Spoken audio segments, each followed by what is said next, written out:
Ambassador Dr. Stephen Gbagibo Ben-Joel has been appointed as the Special Envoy to the African Union for the United World Congress of Diplomats, becoming the first Nigerian to hold the role.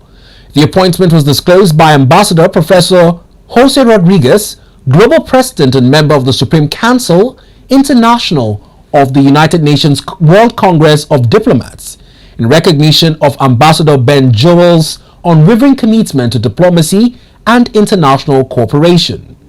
Following his appointment, Ambassador Ben-Joel, who also serves as head of missions for the African Union Agenda 2063 Ambassadorial Assembly, led a renewed call for Africans across the globe to commit to the growth and development of the continent by fully embracing Agenda 2063.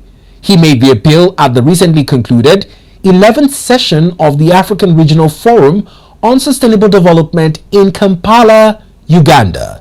He also advocated the continent is that we're overly dependent on the Western powers, the Western force. We are overly dependent on the aids and some of these things. Yet, the most powerful sector, we've really not been engaging with them. But we're engaging Africans in the diaspora. I think we've spoken so much of stories.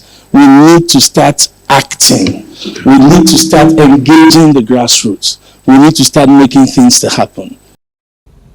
He also advocated for structured youth mentorship, citing the Igbo apprenticeship model as a successful system that could be adopted across the continent to drive empowerment and economic inclusion. Capital is not the biggest problem of the youth. It's inexperience and lack of knowledge. You know, skill development is not the biggest need. I see several organizations trying to train skills, but the biggest need outside skill is the entire know-how of how businesses ought to be run. For example, understanding the nature, and that brings us to a model I call the Igbo apprenticeship model. What we have discovered is that if mentors should be connected to mentees, masters should be connected to apprentices, we'll make more progress in the continent. You find out that there are skills that are stronger in one region than the other.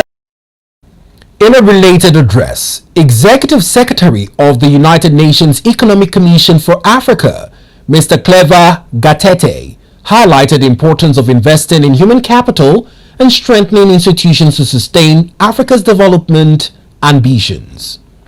Take bold, transformative actions anchored in evidence, innovation, and inclusivity, including investing in the capacity of our people and institutions to turn things around.